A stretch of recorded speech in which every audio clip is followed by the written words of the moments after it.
تو وہ میسیج جو تکلیف کا تو وہ میسیج جو ہے وہ فٹافٹ نیورونز سے اگلے میں اور with in part of seconds میں یہ پروسیس کمپلیٹ ہوتا ہے اور وہ اتنی تیزی سے وہ میسیج آگے کنوے ہوتا ہے کہ وہ ایک طرح کی لہر لگتی ہے کہ جیسے وہ اعصابی لہریں ہیں. یہ دماغ کی طرف پھر وہ پیغام لے کر جاتی ہیں اور پھر دماغ جو ہے وہ واپس کہتا ہے کہ ہمیں یہ نہیں کرنا چاہیے, اپنے ہاتھ کو گرم کریں, کہیں ٹھنڈ نہ لگ جائے, بیمار نہ ہو جاؤ. وہ پروٹیکشن کرنے کے پرسپیکٹیو سے پھر برین جو ہے وہ واپس مختلف اعضاء کی طرف میسج بھیجتا ہے کہ اپنا ہاتھ پیچھے کر لیا جائے اور کیسے اس کو گرم کیا جائے. پھر سلوشن بھی جو ہے وہ برین پرووائڈ کرتا ہے. تو یہ اس طرح سے جو ہے وہ پھر کام کرتا ہے.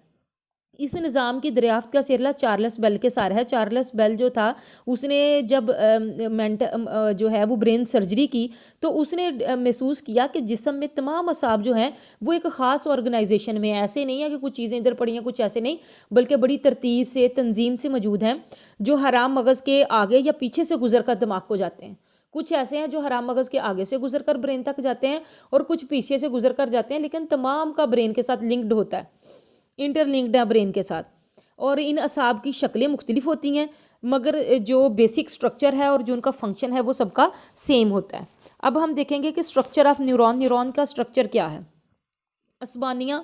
اسبانیہ جو ہے وہ نیورون کو کہتے ہیں اسبانیہ, اور اس کی جمع اعصاب ہے. پھر اسبانیہ نظام عصبی کی بنیادی اکائی ہے جس کی جمع پھر نروز ہیں, اعصاب ہے. اسبانیہ ظاہری آنکھ سے نہیں نظر آتا. یہ اس قدر باریک ہوتا ہے کہ ایک انچ اتنا ہوتا ہے جیسے انگلی کا ایک آپ لائن جہاں پہ لگی ہوئی ہے یہ اوپر سے اس لائن تک 1 انچ ہوتا ہے. یہ 1 انچ میں 200 کے قریب اسبانیے پائے جاتے ہیں. جبکہ اسبانیوں کی لمبائی جسم کے مختلف اعضاء میں مختلف ہوتی ہے. ٹانگوں میں اور ہوگی, بازوؤں میں اس کی لمبائی اور ہوگی, آنکھوں میں اور ہوگی. ظاہر ہے پھر باڈی پارٹس کے حساب سے اس کی لمبائی چڑھائی جو ہے وہ مختلف ہو سکتی ہے.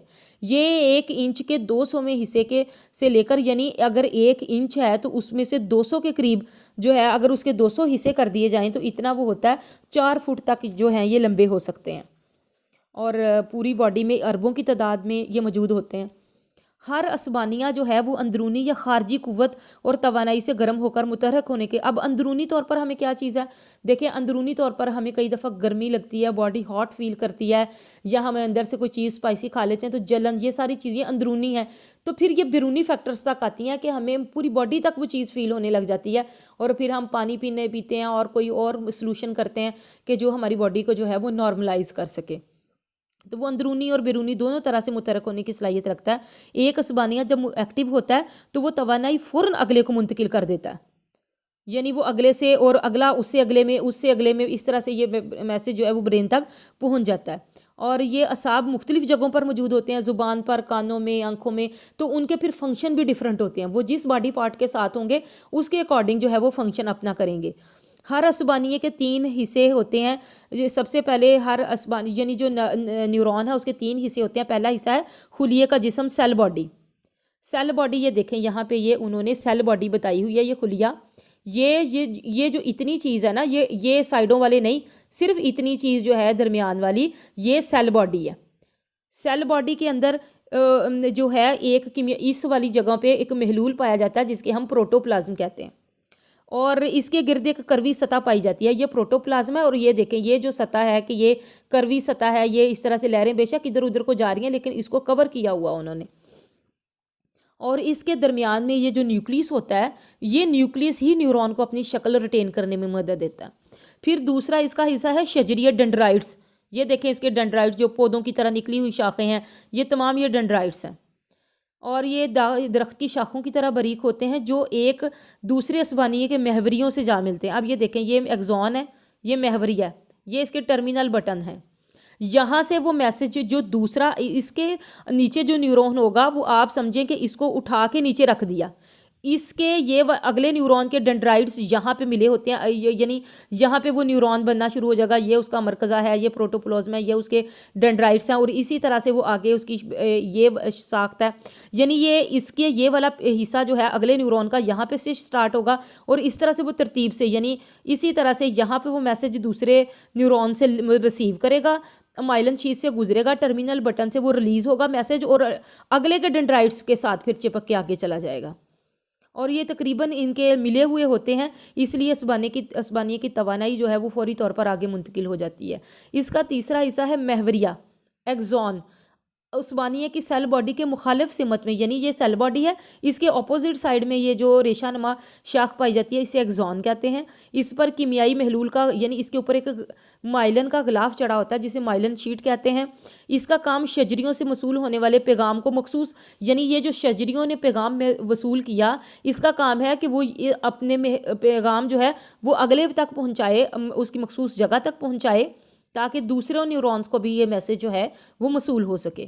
محوریے کی لمبائی مختلف ہوتی ہے۔ عصبانیہ اخذات کی بدولت حسی مہیج وصول کرتا ہے، یعنی جو ریسیپٹرز ہوتے ہیں، نیورون ریسیپٹر کی وجہ سے جو ہے وہ سینسری جو سٹیمولس ہے وہ موصول کرتا ہے اور اس طرح سے وہ آگے کام کرتا ہے۔ پھر آگے ہے ریسیپٹرز۔ ریسیپٹرز ہوتے ہیں اخاذات۔ ہر عصبانیہ کے شجریوں کے سروں پر بے حد حساس خلیات پائے جاتے ہیں۔ یہ جو ڈینڈرائٹس ہیں نا، ان کے سروں پر حساس خلیات پائے جاتے ہیں جن کو ریسیپٹرز کہتے ہیں، جو ریسیو کرتے ہیں میسج کو۔ اور یہ 3 طرح کے ہوتے ہیں: بیرونی اخاذات، اندرونی اور خود اخاذات۔ بیرونی اخاذات یہ ہیں، یہ حسی اعضاء کے بیرونی سروں پر واقع ہوتے ہیں جو اور مہیجات کو براہ راست وصول کر کے ان اعضاء کے اندرونی حصوں کی طرف بھیج جاتے ہیں، جیسے آنکھ، کان، زبان، ناک۔ یعنی آنکھ باہر سے دیکھتی ہے اور اندرونی حصے کی طرف منتقل کر دیتی ہے، کان باہر سے سنتے ہیں، یہ آگے اس کی ڈیٹیل ہے۔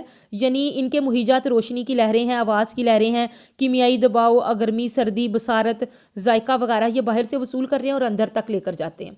اور اندرونی اخاذات ہیں، یہ اخاذات حسی اعضاء کے اندرونی حصوں میں پائے جاتے ہیں، جیسے سانس کی نالی، خوراک کی نالی، نظام تنفس، جگر اور نظام انہضام وغیرہ۔ تیسرے ہوتے ہیں پرو ریسیپٹرز،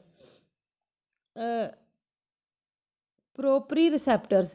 اچھا، یہ جو ریسیپٹرز ہوتے ہیں یہ اخاذات جزوی طور پر پٹھوں، رباط اور جوڑوں میں پائے جاتے ہیں۔ کان کی سمیع نالی، یعنی جو سننے کی نالی ہے، کان کی دہلیز میں پائے جاتے ہیں، اور ان کا کام جو ہوتا ہے وہ جو انٹرو ریسیپٹر اور ایکسو ریسیپٹرز ہیں ان کے درمیان میں لنک قائم کرنا ہوتا ہے۔